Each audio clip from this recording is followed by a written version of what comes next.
would you say if you were paying for a government program that gave something away for free that you pay for every month? Especially if that giveaway had very little oversight in the first place. Fox 45 News has uncovered such a program, a free cell phone giveaway that some say is completely disconnected and out of control. I have about like 6 in my purse now. It's a program some say has gotten out of hand. Free phones with free minutes given to people who qualify for other government aid. You can go to several different corners and get several different phones. Paid for by you through a charge buried deep in your cell phone bill called a universal access fee.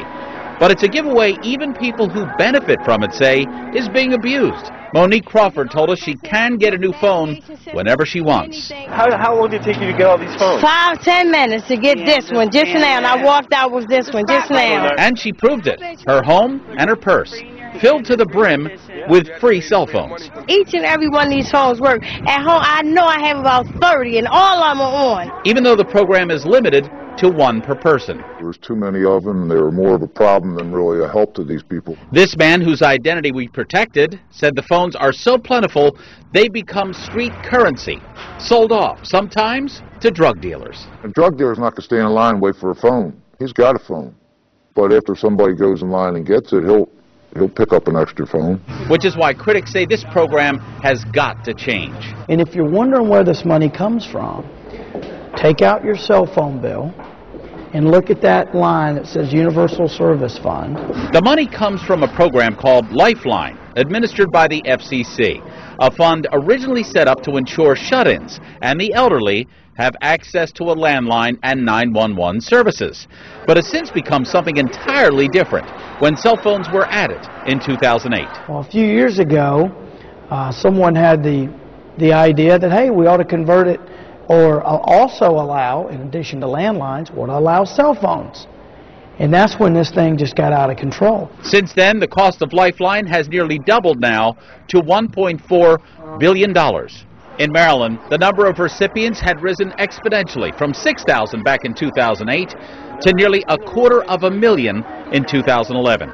It's an price tag that has prompted one Congressmember to finally take notice. Arkansas Congressman Tim Griffin introduced measures that would eliminate cell phones from the Lifeline program. It's clearly not what the law was originally intended. A change that is still being debated in Congress. The biggest problem, say critics, is the lack of enforcement of the 1 phone per person rule. So we asked the employee of the company who Crawford told us just gave her this phone if they verified it to weed out duplicates. Her answer? Yes. Can people get multiple phones? No. But then the FCC told us they conducted an audit and found 250,000 recipients who had more than 1 cell phone. So we went back to ask again. And this time the answer was no comment. It's a frightening disconnect that people on the street, Some people just abuse the program, you know. and in the halls of Congress, Where does it end? say needs to change now. We showed the FCC our video of people getting more than 1 phone. They say they have an ongoing investigation into the abuse of the program, but they wouldn't discuss specifics.